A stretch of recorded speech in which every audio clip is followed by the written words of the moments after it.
Fala pessoal, nós vamos realizar agora um exercício de Teorema de Stokes, porém é um exercício de Teorema de Stokes que exige a utilização de coordenadas polares.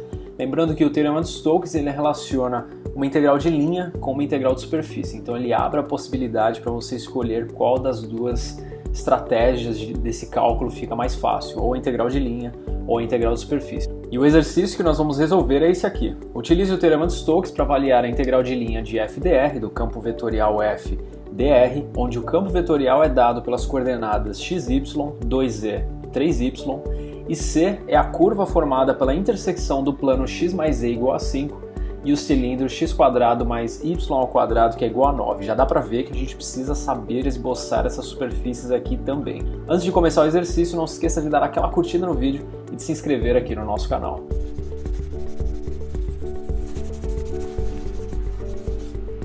Primeira coisa que nós vamos fazer aqui é esboçar esse cilindro, que é a equação de cima, e o plano, que é essa equação de baixo. Então vamos lá. Então tá aqui o nosso plano, x mais z, que vale 5, e o cilindro x² mais y² igual a 9. Sendo a equação do cilindro x² mais y² igual a 9, o raio desse cilindro ele vale 3. Lembrando que aqui aparece o raio ao quadrado. O que nós vamos fazer então?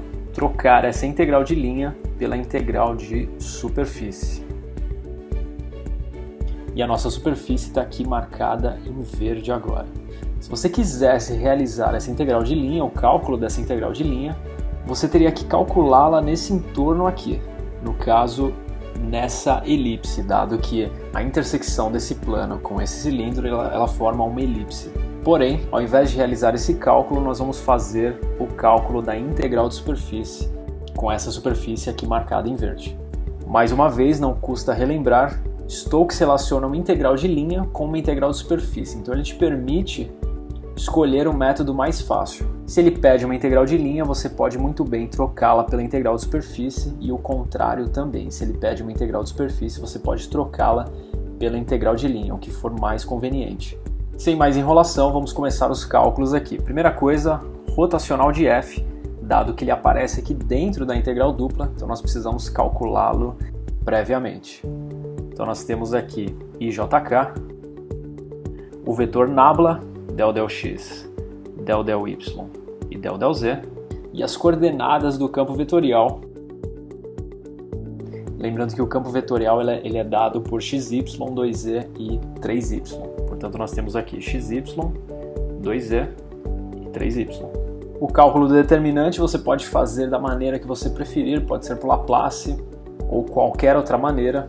E ele vale i vezes derivada de 3y com relação a y menos a derivada de 2z com relação a z, portanto 3 menos 2, mais j vezes derivada de xy com relação a z menos derivada de 3y com relação a x, que vale 0, mais k vezes derivada de 2z com relação a x menos derivada de xy com relação a y, que vale menos x. Portanto, nós temos aqui o nosso rotacional dado pelas coordenadas 1, 0 e menos x. O que nós precisamos fazer agora é calcular esse vetor normal à superfície. Para calcular esse vetor normal à superfície, nós fazemos o quê? Nós montamos o vetor correspondente a essa superfície. E como nós fazemos isso? O vetor ele tem coordenadas x, y, z e ele é dado por x, y e z. Até aí, sem problemas. Nós vamos parametrizar agora esse vetor somente em função de x e de y. E se você observar como essa superfície está nesse plano, nós podemos parametrizar o z em função de x como 5 menos x. Portanto, escrevendo esse vetor somente em função de duas variáveis, no caso nós escolhemos as variáveis x e y, ele fica da seguinte forma: x, y, 5 menos x. O vetor normal ele é dado pelo produto vetorial entre a derivada do vetor com relação a x e a derivada do vetor com relação a y. Derivando esse cara com relação a x, nós temos 1, 0 e menos 1, vetorial, derivando agora com relação a y, 0, 1 e 0. Esse produto vetorial, que você pode fazer por determinante também, ele vale 1, 0 e 1. Então nós temos já o rotacional do f e o vetor normal a essa superfície. Fazendo um escalar o outro, nós temos rotacional de f, escalar vetor n, que é igual a 1, 0 menos x, escalar 1, 0, 1. Multiplicando coordenada por coordenada, nós temos 1 vezes 1, que é igual a 1, mais 0 vezes 0, que é igual a 0, mais menos x vezes 1, que é igual a menos x. Portanto, nós temos aqui 1 menos x. E isso aqui é o que vai dentro da integral dupla. E aí você deve estar se perguntando, mas até agora não apareceu coordenadas polares, quando é que elas vão aparecer? E elas aparecem agora. Para a gente poder calcular essa integral dupla, nós precisamos fazer esse cálculo sobre uma certa área. E a área é essa aqui. A área é a sombra dessa superfície no plano XOY. Então nós temos aqui a sombra daquela elipse. Como esse plano corta esse cilindro, esse círculo ele tem raio 3 também. E aqui fica claro que a utilização de coordenadas polares é muito mais vantajosa do que realizar esse cálculo com coordenadas cartesianas. A gente claramente tem um raio que varia de 0 até 3 e um θ que varia de 0 a 2π.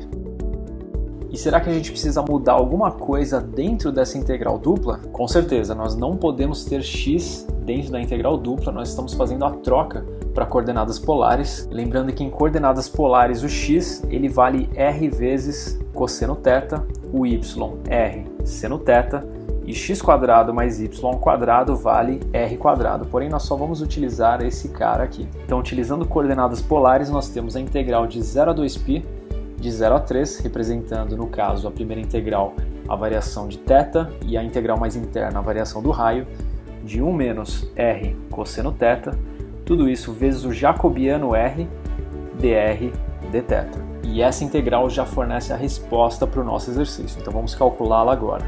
Fazendo a distributiva com esse r, nós temos o seguinte: integral de 0 a 2π, integral de 0 a 3 de r menos r² cosseno θ dr dθ. Lembrando que quando nós integramos em r, tudo que tem θ é constante. Portanto, o cosseno θ ele vai ser interpretado como uma constante no próximo passo. Então nós temos a integral de 0 a 2π, integrando o r em função de r² sobre 2, menos integrando o r² agora multiplicado por cosseno θ, nós temos o cosseno θ que é uma constante, r³ sobre 3, sendo que o r varia de 0 até 3. Então nós temos a integral de 0 a 2π, substituindo o limite superior, r² vale 9 sobre 2, menos cosseno θ vezes r³, 27 sobre 2, tudo isso dθ. Lembrando que a substituição do limite inferior, ela anula todos os termos. Passando esse meio que é comum a todos os termos para fora da integral, nós temos meio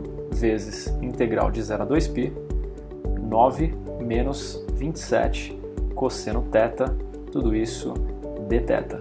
Integrando agora em função de θ, nós temos 9θ menos 27 vezes a integral de cosseno, que vale seno, com θ variando de 0 até 2π. Então nós temos meio multiplicado por 9 vezes 2π, 18π, menos 27 vezes o seno de 2π, lembrando que seno de 2π vale 0, tudo isso menos, substituindo agora o limite inferior, 9 vezes 0, que vale 0, menos 27 vezes seno de 0, que também vale 0. Então nós temos aqui 1 sobre 2 vezes 18π.